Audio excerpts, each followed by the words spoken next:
given you a microphone. I should have given you a microphone. I didn't know you were going to be here. Oh, Ken went to get him. I'm like, I was going to just send Craig to go get Gary. What? You could do them.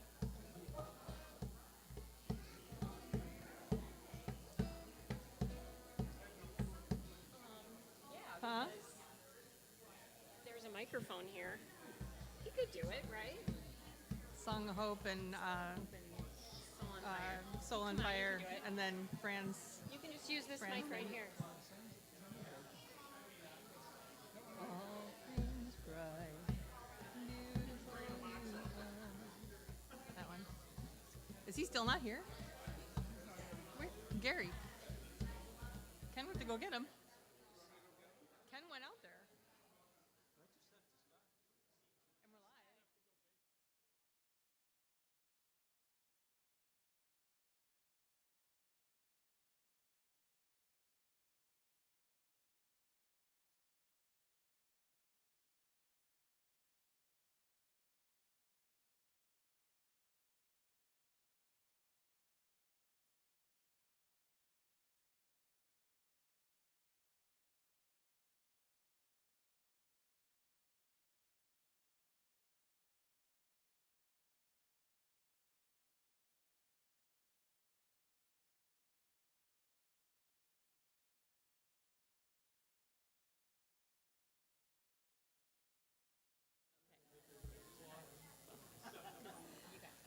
Good morning, Life Spring. We are so happy to see your smiling faces. Please stand with me as we begin our worship service in prayer. Holy and beautiful God, come and do your will among us. Root us more deeply in you than we have ever been. Drive away our fears. Teach us to hear you and move by your Spirit. And come set people free and restore them to wholeness in our midst.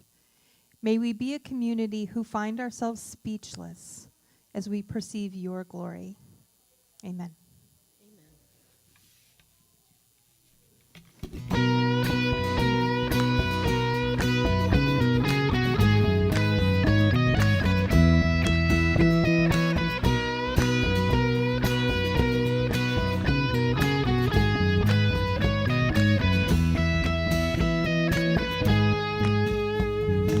All things bright and beautiful you are. All things wise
Hey, good morning, everyone. Hey, if you are new to LifeSpring this morning, I'm Pastor Fran. Just want to say welcome to you. We are so glad that you're here with us this morning. I think at this point what we're going to do is let the kids go. So kiddos, you can go have some fun. And all you big kids, why don't you turn and say good morning to someone? Maybe introduce yourself if you haven't met.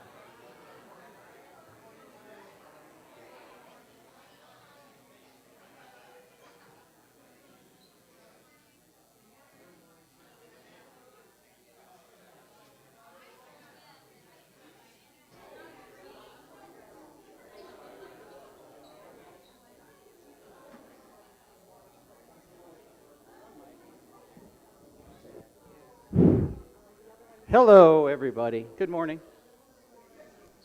So we have an action-packed morning. So I'm going to go through these announcements very quickly. I think last service, we basically kicked out the first service, by the time you guys were walking in the door. So we got an action big.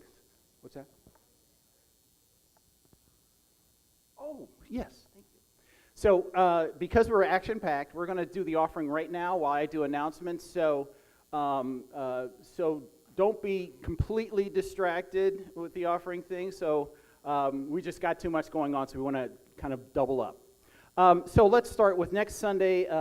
So the drop-off for school supplies for the carnival at Iglesias Bethania, there's two QR codes up here. One is for the list of stuff they need. There's also a physical list sitting on the table or outside. And then one is to help. And by the way, they really need help. Sue Hoffman really needs help. I think she has one, maybe two people signed up to help for the carnival. So consider doing that. Check this QR code. You'll get dates and times and all that stuff. It's not hard stuff, just need bodies. So consider doing that. On Wednesday, we have a group discussion, Wednesday, July 29th, 6:30 to 8. It will be right outside here. And it's called Following Jesus in the American Empire. You can check the QR code and check that out. You can Google Following Jesus in the American Empire. It's a really interesting, they give an interesting synopsis of it. It's good stuff, very topical, as we like to be here, but maybe more than some people like, as it turns out. But so anyway, check that out. So guys, there's a LifeSpring men's breakfast coming up on August 8th. It's at 8 a.m., which, you know, I'm retired now, so 8 a.m. is early for me, but I'll be here. So check it out, 8 a.m. LifeSpring breakfast for men. It'll be right here. We'll have bacon, which, you know, come on. Yeah, you can't ask for more than that. Who cares what else we have? So anyway, check that out August 2nd. And then lastly, I want to say to you folks online, we do communion every Sunday here. It's important to us. So this is a good time to grab some bread, grab some juice, get ready to, when we join that part in the service, that you can join all of us here. Good to see you all. Welcome home.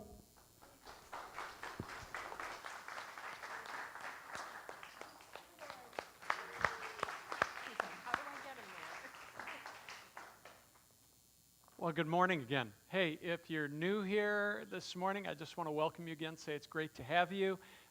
If you're watching online this morning, we want to welcome all of you. We know we have people who watch from all around the country these days, and you're part of us. And so we just want to say that we are thrilled that you're with us this morning.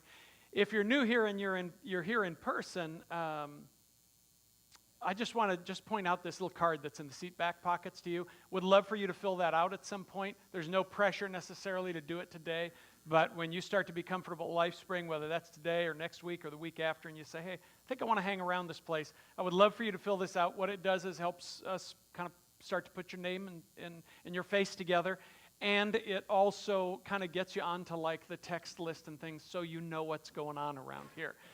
Which is a big deal because we do a lot of that these days. That's kind of how we remind people about things around here. So we actually have a lot going on today, and I'm excited to share with you what we're going to share with you, but we have a few things to do first.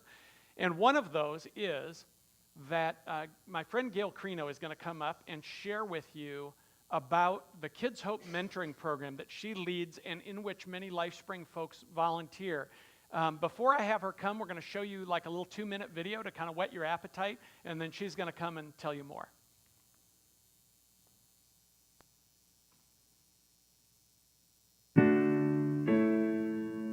My name is Richard Olivares, and I am here because I'm a mentor at Kids Hope with my mentee, Danny Samayoa, who's 11 years old, and I've been with him since he was in 4th grade, and he's now in 6th. Kids Hope is a one-on-one time with kids at Eagle Rock Elementary. It's just time to spend with a kid that might need a little bit extra attention or help in a specific area, just one-on-one time, getting to know each other, and just showing someone that you care about them, and just show up regularly once a week and just hang out with them. Kids Hope is a place where if you need a role model, there's a mentor that you can get paired up with. What I like to do with Richard is we play basketball a lot, we do our homework. I didn't know what to expect. There was a lot of fear going into it. I didn't grow up with a lot of kids around, so I didn't know how I was going to interact with a kid. When the first time I met him, he had this scary mustache. And then after that, I was kind of scared of him. I kept my distance. The first year, we focused on making a list of what we were going to do every day. So we said, okay, we're going to do this for fun, we're going to do this for schooling. The first thing on our list every week was be awesome. And so we'd write be awesome, and then we'd check it off right away because we were being awesome. And then we'd, playing basketball, we'd play Mancala, we'd play chess. It's really cool because I needed help on homework, and when I get home, there's no one really to help me with homework. My grandma doesn't know how to speak English. My grandpa doesn't. When I met Richard, it was really easy. It was one lesson a week, and that week he helped me. It was really cool. Danny and I both have a background where we don't have a father in our lives, and we both talk about what it's like to kind of grow up without that. And yeah, it's something we've been able to talk about openly together. The communication between us is just very truthful, and there's no hiding, or we just talk about it, and it's great. And I've learned from him how to become a better person, what you can do instead of using physical stuff, how to use words and just ignore people if they do something to you. Kids Hope has affected me tremendously. I realize how the little things matter. Little encounters with people can make a big difference. Yeah, I just show up and he's like, this is the greatest thing in the world, and he makes me feel like I'm the best mentor in the world. And yeah, I'm actually getting married this summer, and Danny doesn't know it yet, but I'm going to ask him to be one of my groomsmen in my wedding. We're that close. He's just wonderful. It's such a simple thing, 1 hour a week. Why not? That's great. Just make a big difference in a kid's life. How could I say no to that? So along with that, Danny, I told you what a groomsman was? Yeah. The best friends from all of your life. Yeah. Who's going to be who's going to stand up there with me when I get married? Yeah. I want to see if you want to be up there with me and be one of my groomsmen. Yeah. Really? Yeah. It's awesome. You want to do it? Yeah. Awesome. Sweet, man.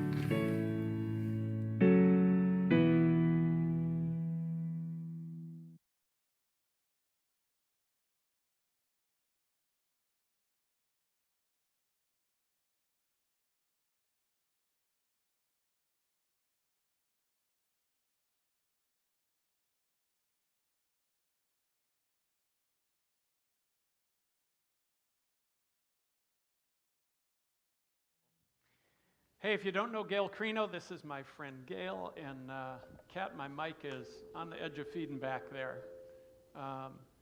Tell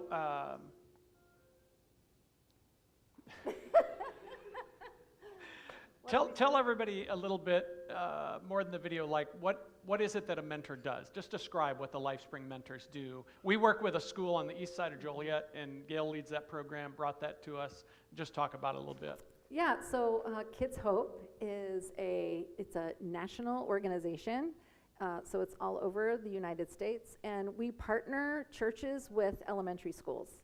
And we've been over at Cedar Sanchez Elementary School. This will be my 12th year over there, and we have mentored a lot of kids, about over 100 kids in the 12 years that we've been there. So I recruit and train and get you onboarded to become an awesome mentor. And the commitment is low. It's once a week. It's for an hour for a school year. And just like the video showed, you're showing up for a child where you play games with them, you talk with them, might help them with schoolwork, These are kids that we work that might have social emotional issues or struggles at home or are facing difficulties in their classrooms. And so we are just adults that walk alongside them, and we become a friend and a mentor to these kids. And just describe, like, since you brought this program to LifeSpring, as LifeSpring folks have jumped in, what has been their experience, like what that's been like for them, for people right in our community? I think it's been overwhelmingly positive, and if you see any people today that have the Kids Hope shirt on, like Mark and Craig here, you can ask them Leslie, I see Leslie's wearing one. how it's been for them. I think it was an unexpected, beautiful relationship, like in a bond that they created with the child that made them want to like come back again next year, this coming year, and mentor that same child. It's a friendship, and it does change you. And we look for things to do to help other people, and sometimes the world is very overwhelming and we don't really know what to do. And so just even a small thing, by forming a relationship with a child that you would not normally form a relationship with, is a big thing, even though it seems small, but it makes a big difference. And I think that one more thing that we do at that school is we've kind of grown a little bit, and we're helping more than just this group of kids. Like if we have 10 mentors or 12 mentors, we're helping 10 kids, 12 kids. We had 18 last year, so that was really awesome. But we're also reaching out to families, and we're trying to get a little bit more involved by helping with some greater needs in the community. And the teachers, building relationships with them, with the administration, making a difference in the school. Everybody knows us. They love our program. They want us there. It's really a beautiful environment to work in. That's awesome. It's awesome. So if someone is interested, maybe isn't sure yet if they could make a commitment, but they're interested in knowing more, how can they do that? So I have a table outside in the cafe with Kids Hope stuff on it. I have a little sign-up form that says, yes, I'm interested. It doesn't commit you. So, but I'd love for you, if you're interested, you can talk to me more out there. Also, you can leave your name and phone number, and I can call you, and we can just have a conversation, and then we can go from there. All right, awesome. Thank you. Put your hands welcome. together for Gail.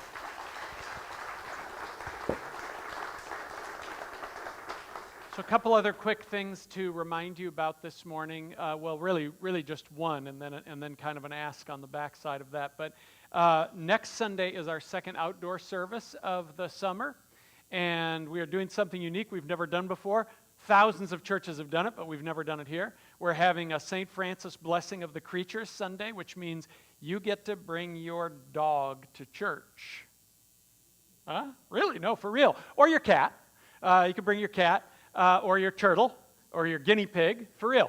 And as people come to communion outside next week, we're going to have a couple of stations set up where a couple of our folks are going to be saying a blessing over you and your pet. And maybe that sounds cool to you, maybe it sounds weird to you. For us, it's this growing recognition in our faith that everything is sacred, including the beautiful relationships that God has given us with creation and with these animals that we get to walk in companionship with. So anyway, wanted to remind you of that. And because it's an outdoor service, we have some setup to do. So we got a handful first service, but I'm looking for like 3 or 4 more people who would come this Saturday morning at 9 and just help me set up tents and stuff for outside. So I'm going to just ask you if you're brave enough to just maybe say you would do that. Anybody, can I get any takers on that? 9 o'clock Saturday. All right, I got Patrick, I got Trish. Anybody else? Okay, back here, great. Okay, anybody else? All right, good. So Kate's going to keep track of those. Thank you, Jeremy. Thank you. And then why don't you stand? We're going to pray. And once a month, we take the time in our service to pray for specific needs of people in our church community. So we have a bunch of those we want to pray for this morning, and it's just for us at LifeSpring. We started doing this a few months ago because we thought this is our act of love before the Lord to say, hey, we're going to lift up people in our community who have real needs going on, or the people that they are connected to. And so bow your heads and your hearts with us, and let's lift these needs up. For Corey O'Connell, for her health and for the journey she is on.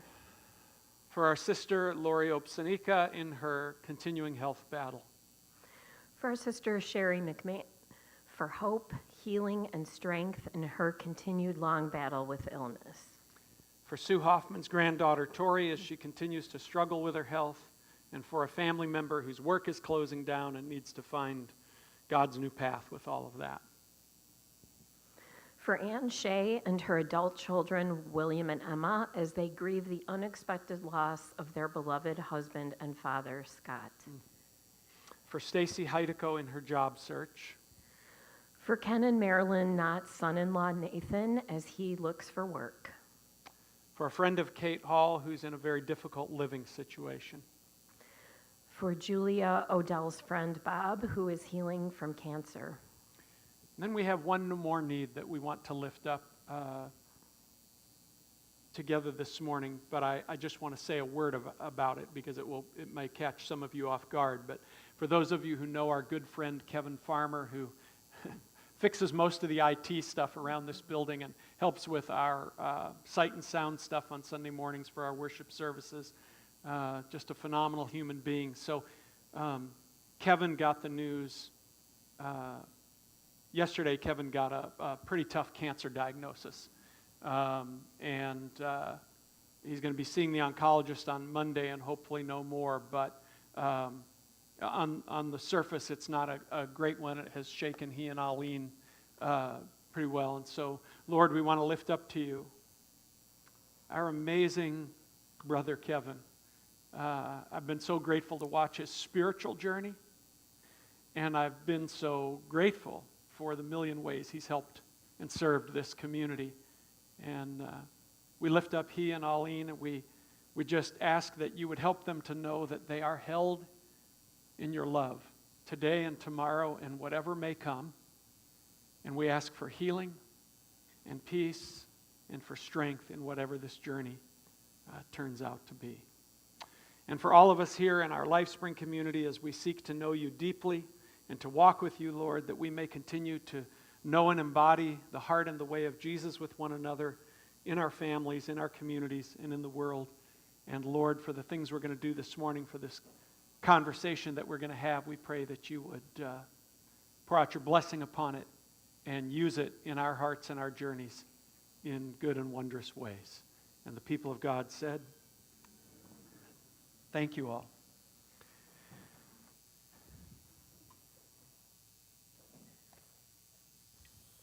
So, as part of this summer series that we're doing, somebody's yelling. Hope everything's okay. My kids are 43 and 41. It's not one of mine. So, anyways, part of this summer series, we're going to have some conversation about race in America this morning. And so I want to invite three friends to come up here and join me this morning. Lakia Maxwell, Ken Harvey, and Jim Mitchum, if you guys would come. And as they come, I just want to preface this conversation with a couple of things. You can clap for them coming up here. As they come, I just want to preface this conversation with a couple of things. One is that we're not really doing this morning to try to nail down and answer, every question across the culture. I've been in a lot more conversations about racial questions in the last few years than ever before in my earlier stages of life. And one of the things I've learned is that we often have these conversations in a kind of abstracted way without taking into account real people's experience. And so part of what we're going to try to do this morning is try to look at the experience of life, the experience in this culture, experience in American life.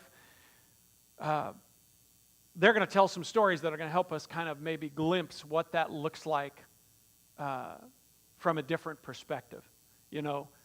Jesus gave us the ultimate exhortation to empathy when he said, do unto others as you would have them do unto you. So if I had had certain hard experiences in my life, I would, of course, want other people to try to look at those experiences through my lenses, what I experienced. We're going to try to do that with these brothers and this sister this morning. So mostly what we're going to do is we're going to hear stories. The other thing I want to do before we jump in is just acknowledge that the racial conversations we're having this morning, they also include conversations about immigrants, but I could not fit into one 30-minute conversation on Sunday morning a conversation about being black in America and about being an immigrant in America. So that's just too much to fit in. But I am going to come back to the immigration thing a little bit when we get to kind of wrapping up the conversation toward the end. So, but we found out first service, didn't we? How fast the time goes. And so we have a limited time. And so we're just going to jump in. And what I would like you guys to do is just introduce yourselves, maybe say how long you've been around LifeSpring, and I don't know, tell us anything else you want to tell us about yourself. Okay, I will start. My name's Ken Harvey. My wife and I have been here for about 2.5 years or so. We tried to jump in and get involved as quickly as we could. My other claim to fame is that I just retired recently, so thank you very much. You're welcome. So anyway, that's me. Hi, my name is Lakia Maxwell. I've been going to LifeSpring about 3 years. Something interesting that I did not mention in the first service is I'm sitting between a James and, is Ken short for Kenneth? Yes.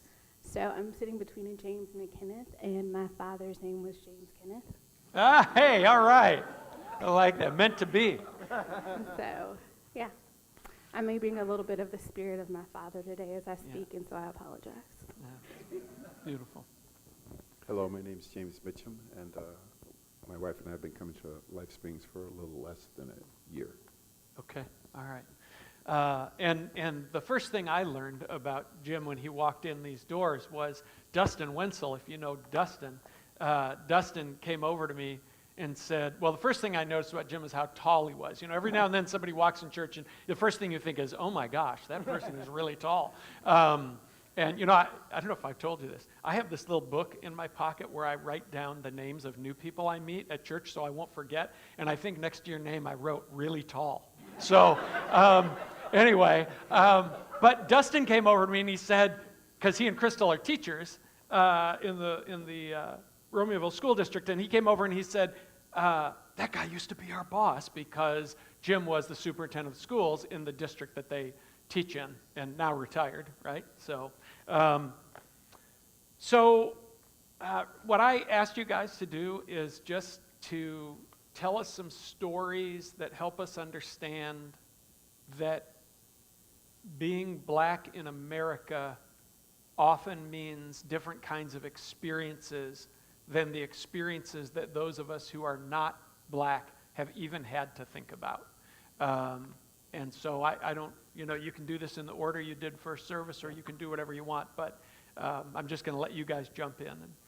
So I'll start. Fran reminded me of something that I'm going to start with and end with before I tell the story that I want to tell. But if my father's side of the family is from South Carolina, and if probably about 70% of all the slaves that came into the United States over that 300-400 years came in through Charleston Harbor.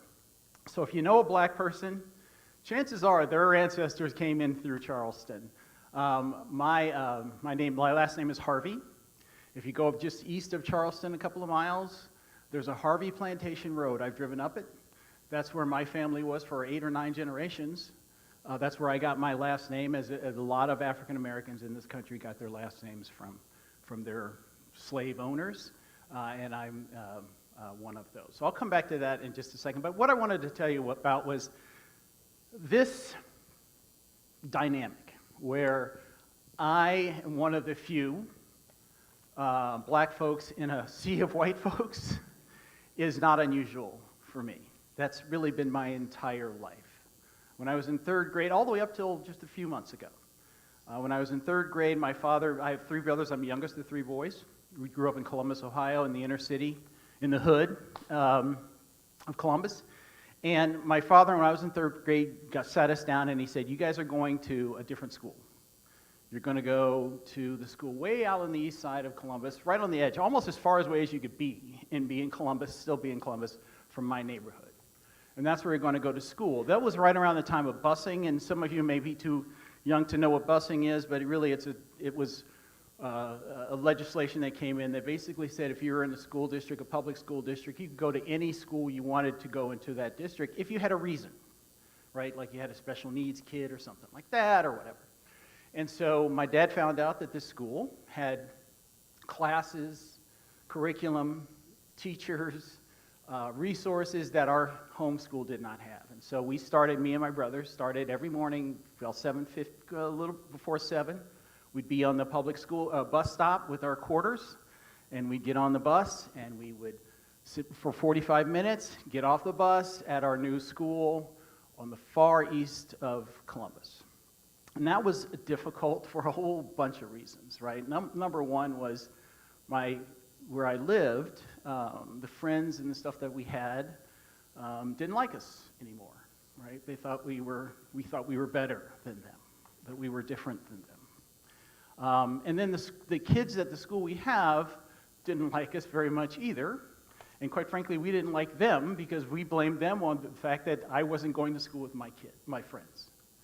And so I think that they didn't like us not because of race. We were little kids, this was elementary school. I don't think that really falls into it too much. But they didn't like us because we weren't around. They didn't know us, right? We didn't play with them. We didn't live next to them. I mean, all these kids lived right in that neighborhood. And so I think that was unusual for them. And so we gave them no chance to like us. And quite frankly, like I said, we didn't like them very much either. And so that was my childhood. And my brothers and I went to that. They had a campus. It was an elementary school, middle school, and high school all on this campus. Very pretty. It was in parks and ponds and things around it. And after school, my middle brother and I would wait for my older brother, who was in middle school, got out later than us, an hour or so later. We'd sit in kind of the utility room of the elementary school. All the other kids went home, and their moms came and got them, and they're riding around in the park. And we'd wait until my brother got out of school, and he'd come collect us. And then we'd go back to the bus stop and ride 45 minutes back to my neighborhood. And so as I tell you that, I'm not going to tell you a whole bunch of individual circumstances around that, but I do want you to think about what that does to a kid, right? We're kind of in between worlds. And so that was my childhood. Fast forward to 3 months ago, I just retired. I worked for a global company, large global company for the last 15 years. I was a vice president of finance for them. Every year we'd have the group of leaders, director level and above, directors, vice presidents, et cetera.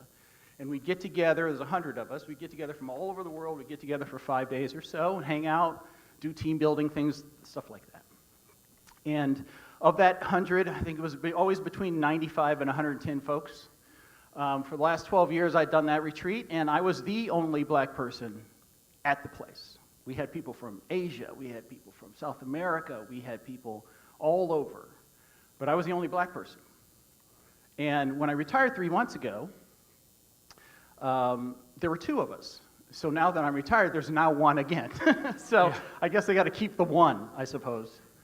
But in any event, I wanted to tell that story because I wanted you to understand that there's conflicts that arrive when you're in that situation, right? You don't know if you're being you, right? I'm being the boy that my mom raised, or if I'm being the audience, being like you, right? So that I can be promoted, so that I can be accepted.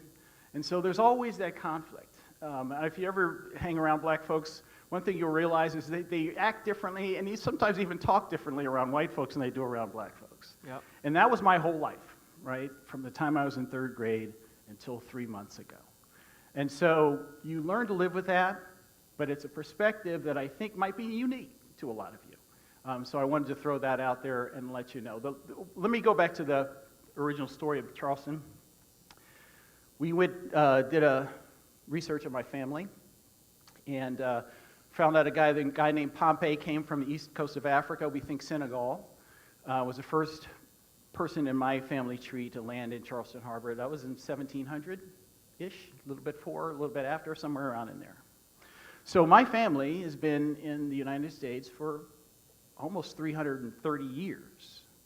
My guess is that's longer than many of you, your families.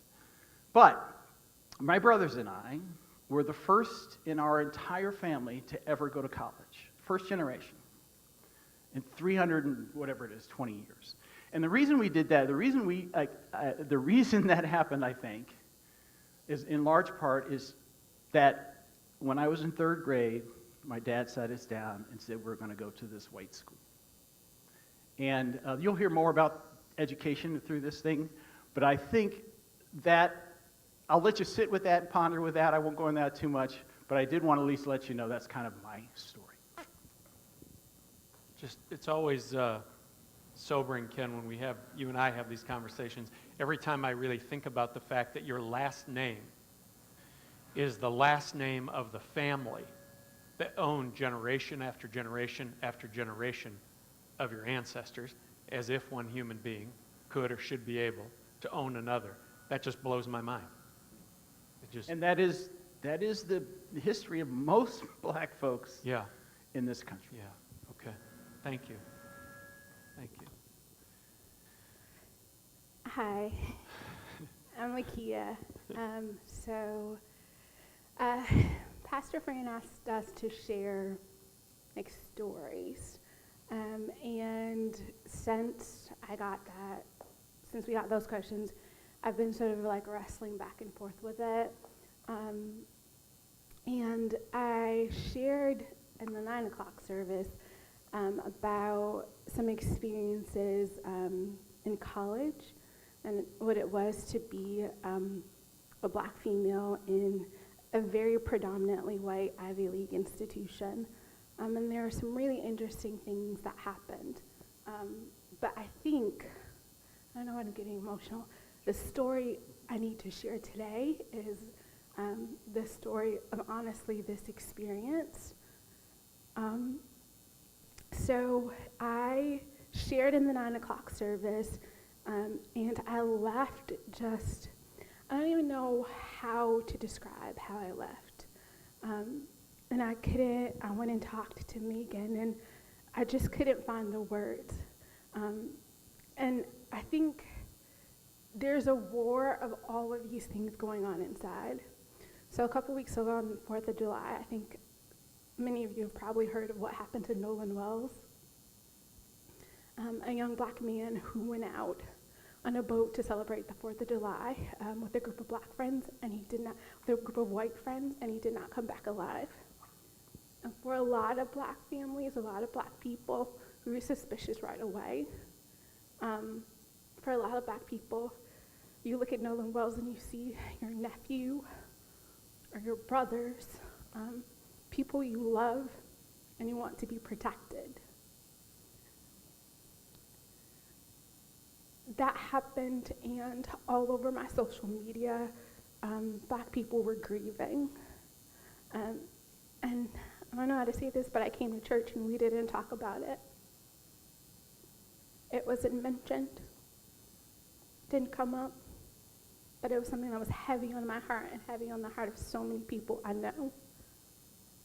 This morning I shared stories of what it was to be a black student, and people thanked me for it, and I don't know what to do with that, because I shared stories that you could find on social media, that if you did a quick Google search, you could find out. They weren't unique, they weren't groundbreaking. They're available for you to find.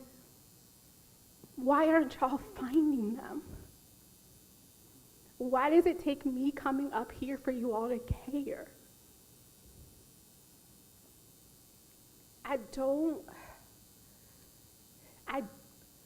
I'm not sure I know how to do this, because there's so much that's going on, and I think it's reflective of what it means to be a black woman in this country. to carry loads and to walk through each day, to put on a mask of being okay, to being the people who uphold and uplift others, and to know there's so many people who are blindly walking around who just don't care. I want this conversation to be productive. I want it to move us forward. But I left this morning being like, how do they not know these things? They're not secrets. They're not things we're keeping hidden. They're on my social media feed every day with people with hundreds of thousands, close to millions of followers. If you've never heard this before, why not?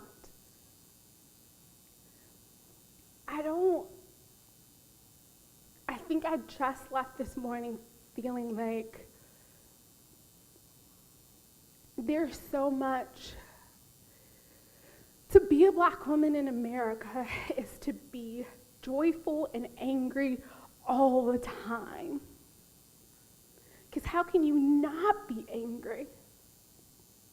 In America, the maternal mortality rate for Black women in America is 3 times that of white women.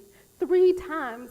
And it's not just social economics, it is race, solely based on race. Because data shows that if a Black woman has a Black physician, that rate goes down by almost half. What are y'all doing that it's 3 times?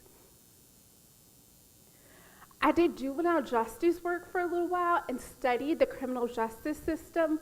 The outcomes for Black people across the board at every level are worse.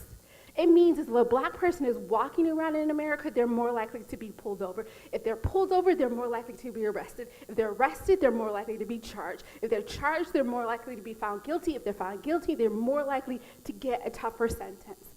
And you can control for education, you can control for social economics, you control for all of that, and the variable that makes it more dangerous for a Black person to walk out in the street than a white person is just being Black.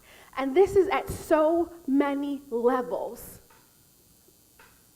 I went to law school and we took a property law class, and we talked about like covenants and HOAs. For years, up to the 60s and 70s, there were HOAs in their covenants that had it that Black people could not live in those neighborhoods. Like, this is, when we talk about stuff being systemic, it was in the law. This isn't new. It's not new. And so that's my story. I don't have a neat bow to package it in. I don't know where to go from here. But like, we talk about not wanting to be divisive. We talk about not wanting, you all get to worry about not being divisive. You all get to worry about it not being, being uncomfortable. I don't get to worry about comfort. This isn't comfortable for me. But it's important. It is important. And so that's what I've got. Again, I hope it's helpful. I hope it's useful. But if we were talking about stories, like, this is my story right now of being a Black woman in this country, so.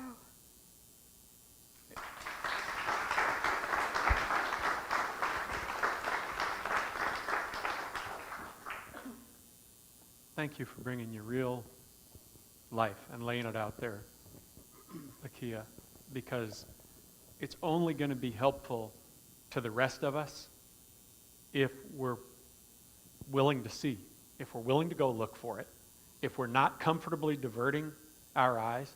I can't change the fact that I'm white, but I can change what I'm willing to hear, what I'm willing to look at, what I'm willing to read, whose story I'm willing to hear. I can be careful about adopting, and I'll come back to that, the dismissive stuff that gets floated out there that makes us all say, oh yeah, whatever, it's not a big deal. because it's a big deal, and thank you. Well, you got to follow that, brother. So, I got a couple stories. First, concerning prejudice and racism, they're two different things.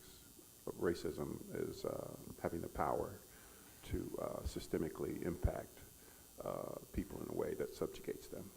And most of us don't have that power, but a lot of us carry cultural biases and prejudices that we will bring to the table on a daily basis.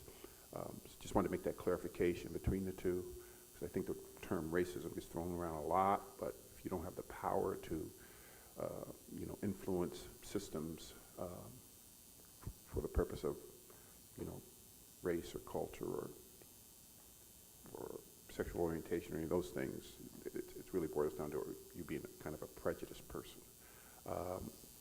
My father was in the military, so we traveled every 2 or 3 years. We were very transient.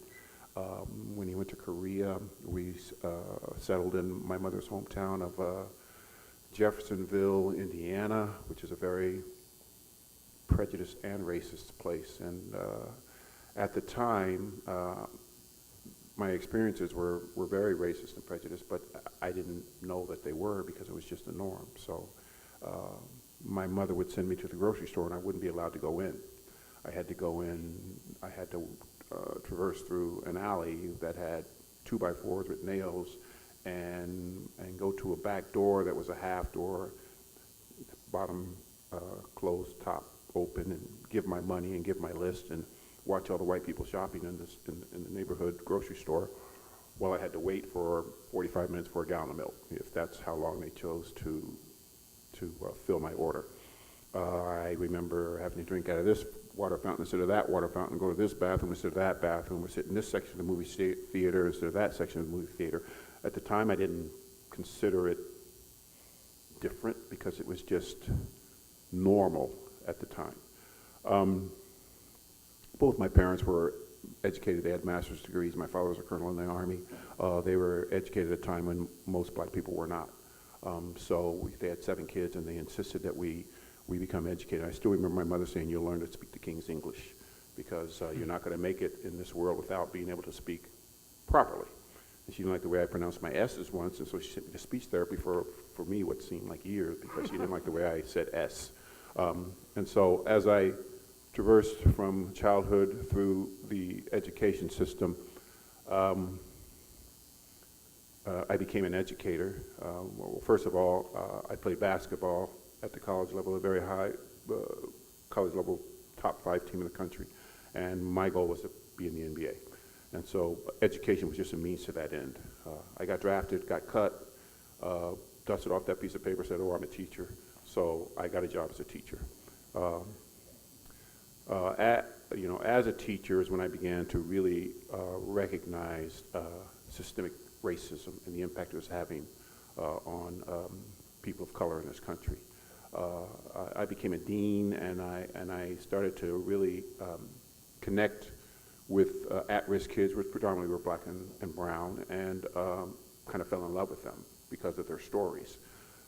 Then I thought, well, I'm impacting kids individually, but I'd really like to impact them at a more systemic level. So I went back and got a master's degree in administration and became a school principal.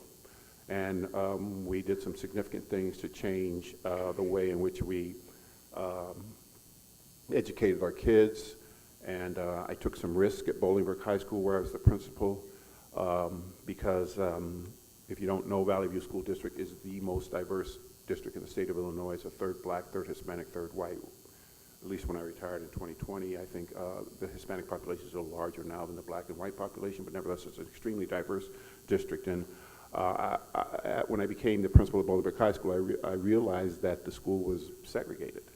And I would say, this school is segregated, and the teachers, it's sort of like you can't see the forest for the trees because you've been doing it for so long. It just is, it's normal, sort of like when I was, in 1st grade, 2nd grade, getting my groceries out of the back of a store. I said the only thing integrated about this school is they all get on the same bus and come into the same building. Once they're in this building, it's completely segregated. And they said, how so? And so I would give this test. And I would say, hypothetically, you have 2 classrooms. Each one has 30 kids in it. They're wearing school uniforms. There's nothing on the walls, no books, to indicate what type of classroom it is. And I said, one classroom has 15 black kids, 13 Hispanic kids, and 2 white kids. And the other classroom has 28 white kids, 1 black kid, and 1 Hispanic kid. And then I told you one of those classrooms was, both classrooms were 9th grade classrooms. They were both math classrooms. One was pre-algebra or intro to algebra, whatever we called it at the time, and the other was geometry. Geometry is a 10th grade class, but the smartest of kids can take it at 9th grade, the honors kids.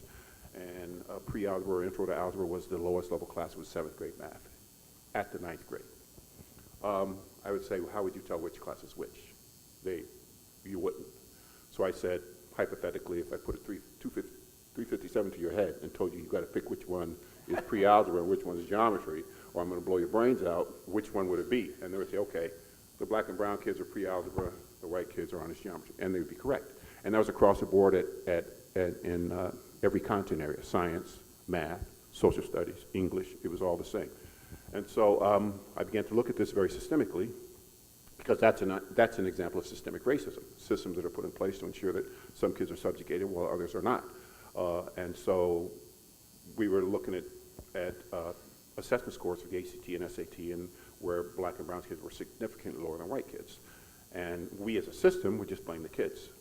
But I was able to have people have an epiphany, because I would say, if you're starting black and brown kids at high school at the 7th grade level in 9th grade, and then their 8th grade level in 10th grade, and then their 9th grade level in 11th grade, you put a test in front of them that has a minimum of 11th grade skills with a 2-year deficit, they're not going to do well on it, and then when they don't, you blame them for being dumb, when systemically we set them up for failure. And so once I saw that happening, I asked the superintendent if I could eliminate all subcard classes. He said no. Not unless the principal at Romeoville High School agreed, which he did not. So then I came back and I said to my counselors, no, this is in a backdrop of getting rid of 50 teachers in 2 years that were no good. I said, we were denied the ability to eliminate these courses, but we're not putting any kids in them. They're all going to start in algebra, which is minimum college preparatory class, all of them. Well, the teachers were in uproar, everybody was upset, but they were a little afraid of me because I was lopping the heads off, metaphorically, of teachers who were no good. And so they did it. And in 3 years, the ACT scores jumped 5 points for our black and brown kids. And they were like, how'd you do that? And I was like, I didn't put them in those stupid classes. And the superintendent said, I told you you couldn't do that. And I said, no, you told me I couldn't define them, but you didn't tell me I couldn't put them in them, so I put them in them.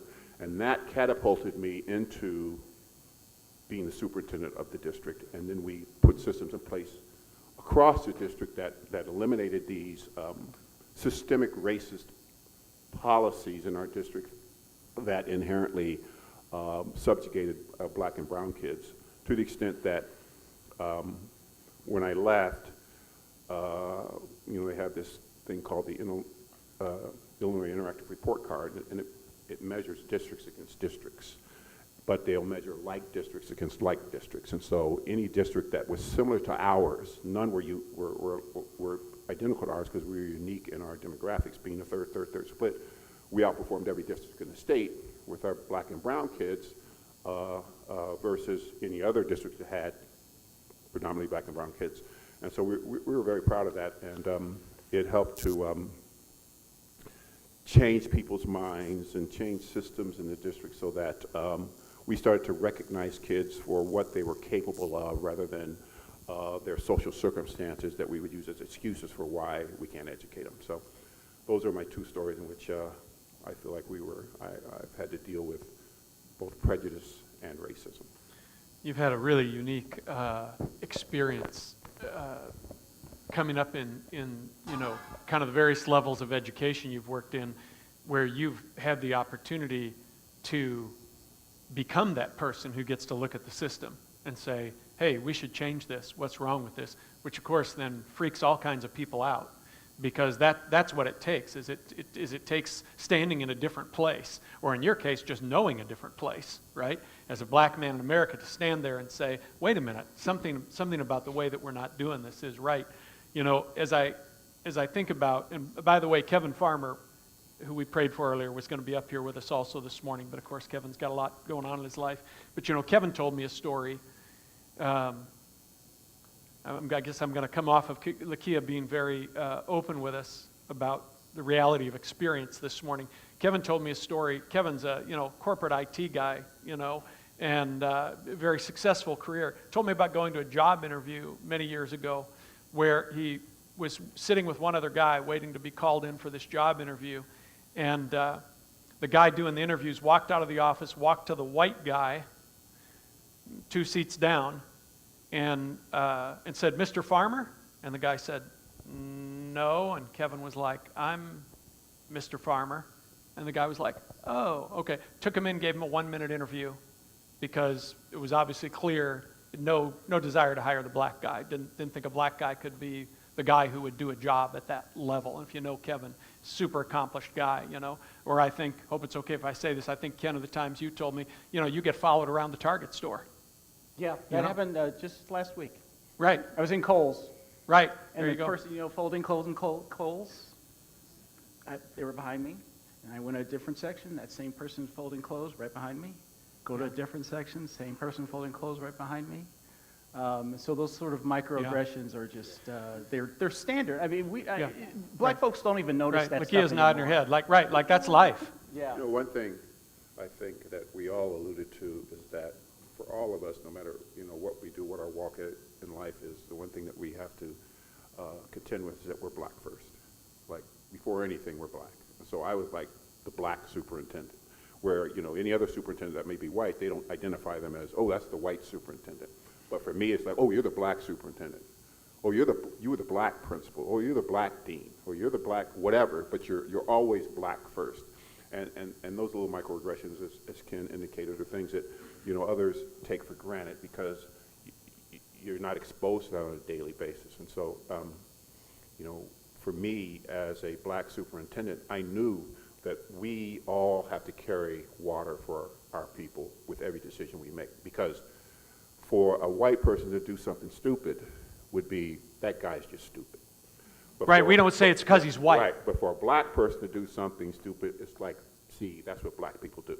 And so we have to carry water for everybody. And I was very cognizant of that in my position, because I was the first black superintendent for Valley View School District, and I recognized what that meant for my people. And so there was no way that I could mess up. I couldn't mess up the money, I couldn't mess up anything I did. Had to be on point. I felt like I had to be twice as good as my white counterparts in order to be looked upon as equal, because everybody saw me as black first, and they're always waiting for their shoe to drop. So I had mixed emotions about being selected for that position, because on the one hand, I knew that I deserved it, but on the other hand, I felt like there were people who were waiting for the other shoe to drop to say, see, that's why we don't put black people in positions of authority like that, because they just can't handle it. And so it's a heavy burden to carry for all of us when we traverse through life, because there's times where something heinous will happen on TV, and in my mind, I'm like, please don't be black, please don't be black, please don't be black. And if they're black, I'm like, crap, he was black. And then, because I know what that means for all of us when people who see that, who carry prejudice in their heart, will say, that's what black people do. And that's a burden we have to carry that for the most part, white folks don't. I also wanted to add to the perspective of that, like sometimes it's like heavier like that, like, oh, I can't fail, but sometimes it's also just like, so I work in a school as well, and the last couple of years I've been working as a permanent sub, but like I've been subbing in like a para position in like a self-contained classroom, which like I work with a small number of students, like I'm usually off on my own, so in my mind, no one's paying attention to me, except I'm only 1 or 2 black people in the building, which means a couple things. Everybody knows who I am. It is bewildering to have people call you, but I don't know you. Like, how do you know me? Or somebody came up to me one day and was like, oh, so I saw you had a tough afternoon. How do you know I have a tough afternoon? Like, there are 500 students in this building, countless adults, but they happen to see this interaction because everyone knows who I am. And so not being like functioning through a world where it's like you can't ever, there's no anonymity. Everyone is always seeing you all the time. And so you always have to be conscious of what you're doing because you stick out all the time. Like, that's not even like a thing related to like, it just is, it's a smaller thing. It's not even a weight in the same way of like, I have to represent my people, but it's just a burden of being like, sometimes I can't have an off day. Like, Yeah. a mistake I make is going to be different because everyone's going to see it because all eyes are on me just because I stick out. And so Yeah. that's also just a reality of it that can be unfortunate. Can I add Yeah. one more quick thing? I just want to say, and I said this in the first service, what Jim was talking about institutional racism and institutional overcoming institutional hurdles. It really begins in education. It really does. In that story that I told you, in 9th grade we started studying for ACT and SAT tests, which I didn't take until 11th grade. My friends back in my neighborhood never even heard of an ACT, much less were studying it for years before the test. And so how do you overcome that? I will tell you one other quick story. When my wife and I were married, we were looking around where to live, and we picked Bolingbrook because of what Jim said. It was a third. We knew our kids were going to go to that high school, and that's where we picked it. And my son, in junior high, he went to high school for math. It was a new thing. He got through all the math courses in junior high. And Jim's folks, it wasn't Jim necessarily, but his administration made it easier for him. They would pick him up in a bus in the middle of junior high school day, take him over to the high school to take math, and then take him back. And I will tell you that because a black man was the superintendent of that district, that's why that happened. It would not have happened any other place. I am convinced of that. And so, two things. One, education, that's the beginning of institutional racism, is with education. Second thing I will say, that having black folks in leadership positions, decision-making decisions, makes a difference for all the other, it makes an enormous difference. And Jim is a great example. That guy's for real. So. I was thinking about, Lakia, about the story too that you told first service about your friend in college who had been convinced by others that she was only there because of affirmative action. And I was thinking about, and many of you will know the story I'm referencing, that in the last year, a very popular American personality publicly made the statement that the only reason Michelle Obama, Ketanji Brown Jackson, and a list of other black women were in the positions they were in was because they stole white women's slots. And these are highly educated, highly accomplished, highly intellectual women. And part of what I want to say to you this morning, these guys, I didn't even ask them what they were going to share. So you share the stories you want to share. Part of what I want to say is, just don't let whatever your bents have been, political, cultural, whatever, don't let them make you dismissive. Don't let them make you not ask questions. It's terribly, terribly important. Even the stuff we see going on with immigration. Don't be, whatever your bents are politically or whatever, when you hear people upset about stuff that's happening, don't just say, oh, that's just, they just don't know what they're talking about, or the story's been twisted. The young immigrant man who was just killed in Maine. This is why people are upset, because first the administration says, first ICE says, oh, he weaponized his vehicle, and then the eyewitnesses go, actually no. And then they say, oh, well, he was backing up to flee, so he was going this direction, he was going this direction. Like the stories, the stories that came out of Minneapolis, the same incident would have 6 different explanations given afterwards because they were trying to find a story that could stick. And so I'm just asking you not to be dismissive of those things. I think of the story of Alia Rahman in Minneapolis, if you know that story, U.S. citizen, born in Wisconsin, living in Minneapolis, her car window smashed out. Do you know this story? She's dragged from her vehicle. She's beaten in the street. She's taken to an ICE detention center. And in the ICE detention center, she's beaten so bad that she wakes up in the hospital. She's a U.S. citizen. So I'm not trying to, I don't know what the word I want is. I'm not trying to parcel everything out, but I'm saying, like, don't be dismissive of those kind of things. And don't let other people, and I'm not saying you have been, but don't let other people tempt you to do that. Stop and say, gosh, what's going on there? Why do those kinds of things, why should those kinds of things be happening? And recognize that we are in a very unique moment. We are in a moment when racism is being emboldened. Racism and prejudice is being emboldened in America. And if you don't believe that's true, from 2017 to 2018, the number of recognized white nationalist hate groups, the number of groups grew by 50%. Then it leveled off in 2020, and in 2023 it started to surge again. And that's what I mean by emboldened. All these groups are saying, like, hey, we can be out and proud now about our racism, about our white nationalism.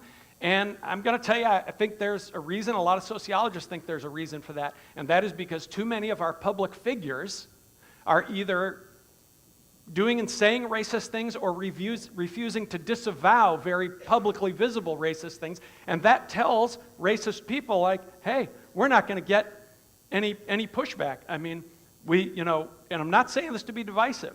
We have that's the funny thing, right? Like, it's everybody's worried about being divisive. Let's talk about the truth.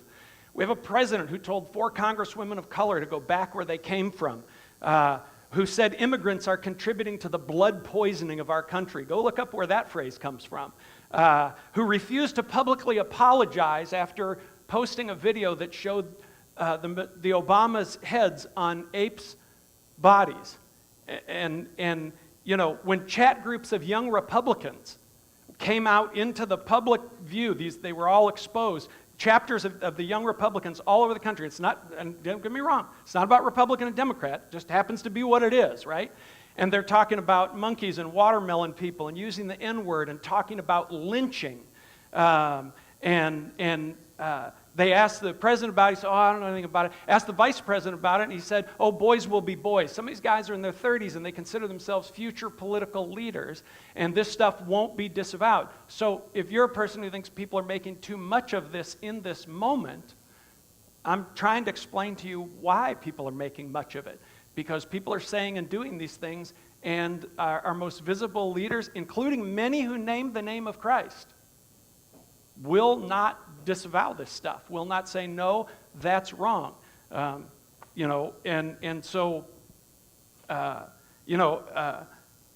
you put that next slide up there, this is the group that marched on July 4th on our 250th anniversary.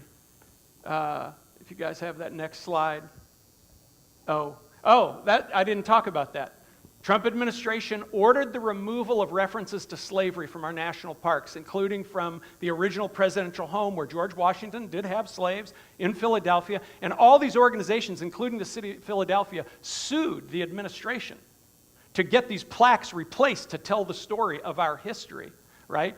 And fortunately, that does seem to be happening. And then this next slide is this group that marched in Washington on our 250th, on July 4th, on our 250th anniversary, Patriot Front, white nationalists. And what I want you to notice is who they've got up on that sign.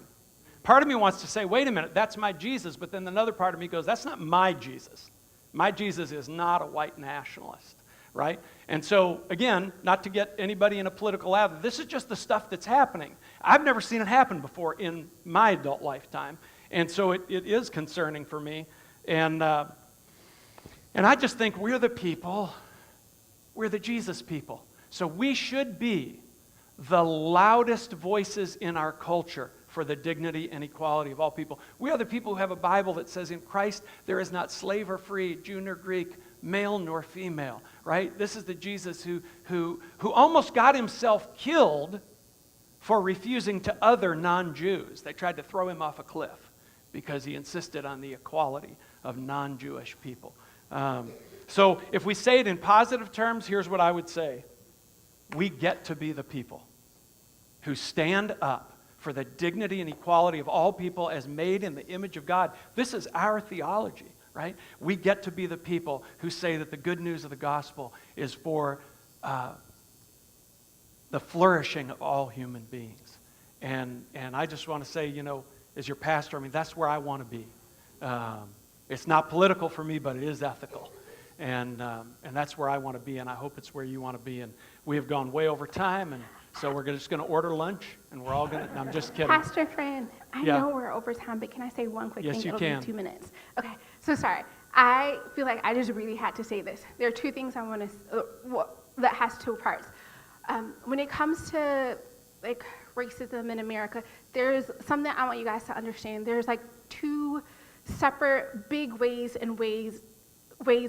two separate ways it impacts this country. One of them we talked about is like systemic racism. I come from a legal background, and it talks about like the impact, like things that are in place that impact Black people, often brown people, impacts them more severely than it does the rest of the society. And he talks about it in schools, that the way our systems are set up, that it affects Black and brown people more often than the white population. Often in those situations, there are just neutrally good things you can put in place that help improve the outcomes for Black and brown people. The things he were doing in his school were just neutrally good, smart things, and then it lifted up the tide for Black and brown people. And so if you're thinking about, okay, like there are all these things that are happening in society that are affecting Black and brown people in such a negative way, understand that there are neutral things. I saw this thing where there was a police department that changed the way that they were stopping people. Instead of stopping them for little like ticky-tack things, it was like safety things that he stopped them for, and they found that the disparities in race change. They're just neutral, smart things that you can do. The other part of it, though, is there is actually just, we talked about the difference between racism and prejudice. A term that I really heard recently that I really like is anti-Blackness. There's just a rise in anti-Blackness in this world, in this country that's going on.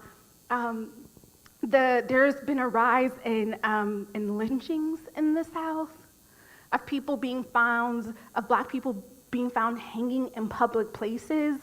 The things that were said about our Supreme Court justice, about Michelle Obama, those things are just anti-Black things that are on the rise. And it's so steeped in our society right now that sometimes we don't notice them. That comments will come along and we just let them flow over. One of the things I found that even for myself, I know that there are things that in society that have just happened that I've heard and I've gotten used to, that I've taken for granted. For me, one of the things that I started doing is the things I enjoy reading. I read more Black authors. On my social media page, I make sure it's full of Black and brown influencers who are sharing their stories, who are sharing data. If you listen to music, make sure that if you want to counter the noise that's happening that you know isn't what you want to be hearing, make sure whatever you do, make sure it includes the voices of Black and brown people. Don't let honestly, don't let white people tell you about Black people, about brown people, about immigrants. If you want to know about Black people, if you want to know about brown people, listen to them. Read their stories. Listen to their music. Visit their churches. Go to the places where they are. If you really have a heart to listen and to learn. And I don't know if I should have said go to their churches, because every church is a church. Like all of our churches are all of our churches, but there can be cultural differences in the way that different cultures, and so if you're interested in that, go visit a predominantly Black church, go visit a predominantly Hispanic church, go visit those places and see what is there, what do other parts of the body of Christ look like, value, yeah. So I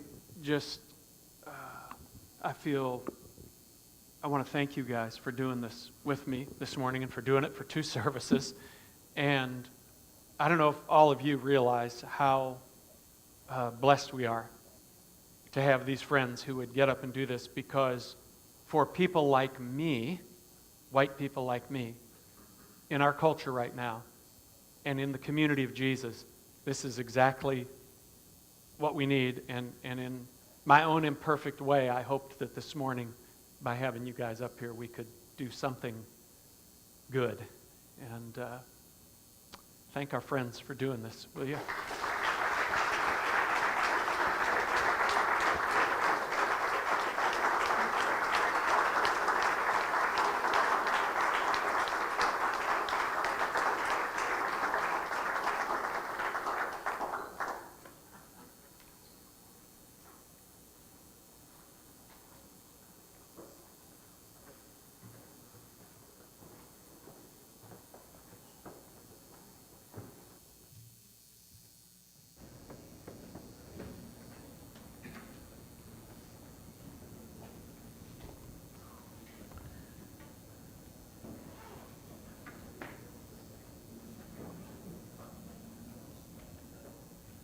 We're followers of Jesus. We share in the Lord's table, the Eucharist, each Sunday morning here at LifeSpring. If you're new here this morning and your heart is open, you're welcome to join us. The Lord be with you. And also with you. Lift up your hearts. Let us give thanks to the Lord our God. Behold, in this feast, the Lamb of God who takes away the sins of the world. Happy are those who are called to his supper. The Lord Jesus, on the night he was betrayed, he took bread, and when he had given thanks, he broke it. And he said, "Take and eat. This is my body, which is broken for you." In the same way, after supper, he gave them the cup, and he said, "All of you take and drink. For this is my blood poured out for you." Eternal God, maker of the skies above, humble Christ born into the earth below, Spirit of life who blows through the whole creation, mystery of all mysteries, Son behind all sons, soul behind all souls, where we have not been aware of you and not seen you in those around us, forgive us, Lord, and open our eyes. You have become for us the bread and the cup of life, and this morning we celebrate the mystery of your life dwelling in us. Friends, we're invited to a new table where our shared meal, our new way, is not power or hatred or fear, but instead mercy and goodness and love. And so we cry out together, "Worthy is the Lamb who was slain. By your broken body and shed blood, love has triumphed, exposing our foolishness and awaking us to life.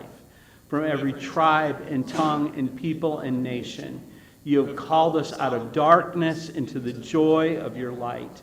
Come, O bread of life, as we receive you, to heal us, to set us free, and make us new." So come, you who love God and you who want to love him more, you who have much faith and you who have little, you who have been here often and you who have not, to all who are hungry and thirsty, the Spirit and the bride say, "Come." As we sing this song together during communion this morning, I just want you to think about how deeply loved and held you are, but I also want you to think about how deeply loved and held every person on the planet is, no matter their color, their language, or their culture.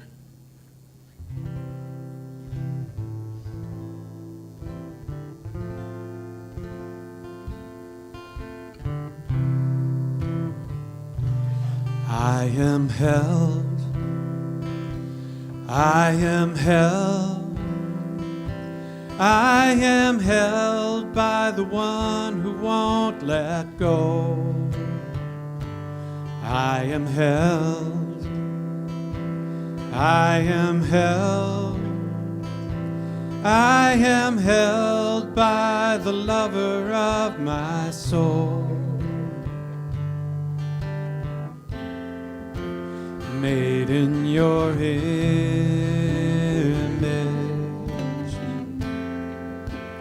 filled with the breath inside my lungs, crowned with your blessing. You're proud of the work you've done. I am held, I am held, I am held by the one who won't let go. I am held, I am held, I am held by the lover of my soul. Made for communion, I am the branch and you're the vine. My heart is a table, and you are the bread and wine. I am held, I am held, I am held by the one who won't let go. I am held, I am held, I am held by the lover of my soul. Why don't you stand with us? Caught in love and it won't let go. Caught in love and it frees my soul.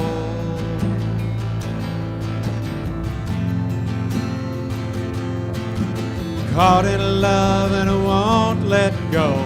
Caught in love and it frees my soul.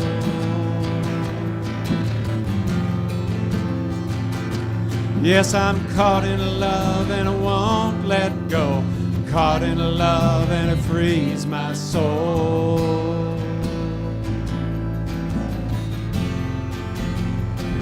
Yes, I'm caught in love and it won't let go. Caught in love and it frees my soul.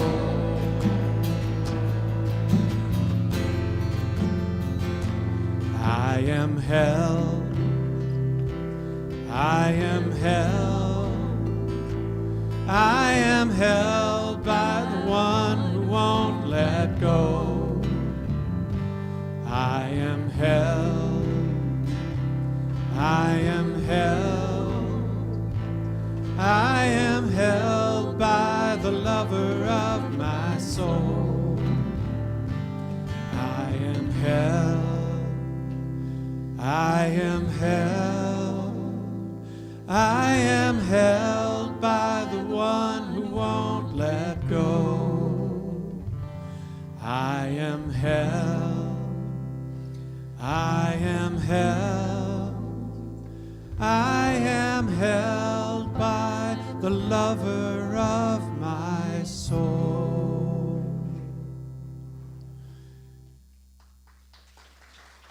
Hey, I know what time it is, so the band's going to do one more song, but if you got to go, go. May the Lord bless you and keep you throughout this week as you go and walk with Him. So if you got to go, go. Band's going to rock out one more time, and then...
Thanks for being here this morning.